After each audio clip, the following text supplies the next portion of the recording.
Apa khabar semua? Hari ini, Selasa 27 Januari 2026, berlangsungnya Majlis Pelancaran Nilam dan Bulan Pusat Sumber 2026. Majlis ini dirasmikan oleh Encik Muhammad Salahuddin bin Nayan, Guru Besar SK Setia Alam. Mari kita saksikan.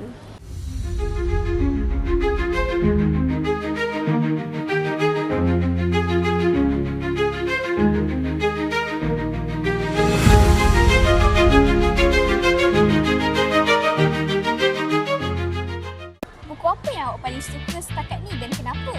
Saya suka buku Tendangan Tua kerana dua orang itu telah kehilangan ayahnya dan selepas kehilangan ayahnya, mereka terus berusaha untuk menjadi pemain bola sepak negara.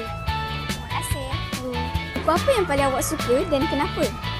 Saya suka buku komik tentang sains kerana dia memberi saya banyak ilmu. Adakah awak lebih suka membaca buku fizikal atau digital dan kenapa?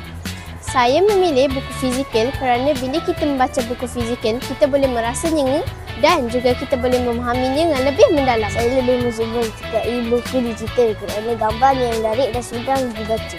Terima kasih. Terima kasih. Bagaimana cikgu memastikan pusat sumber menjadi tempat yang menarik dan mesra murid untuk membaca?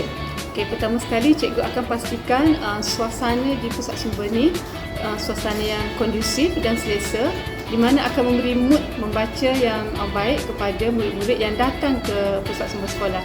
Dan seterusnya di pusat sumber ini juga terdapat banyak sudut-sudut literasi maklumat dan juga bahagian mengikut kategori seperti sains, sejarah, geografi.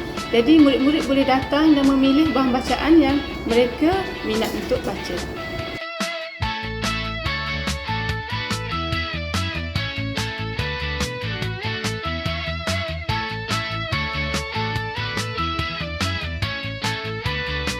Semoga murid-murid akan terus menjadikan aktiviti membaca sebagai budaya hidup sepanjang tahun. Dan kita akan lihat siapakah yang bakal dianugerahkan menjadi juara Nilam 2026. Sekian dulu dari saya, Alia Maisarah, TVPSS Andromeda, SK Setia Alam. Cakna kebat, SKSA hebat.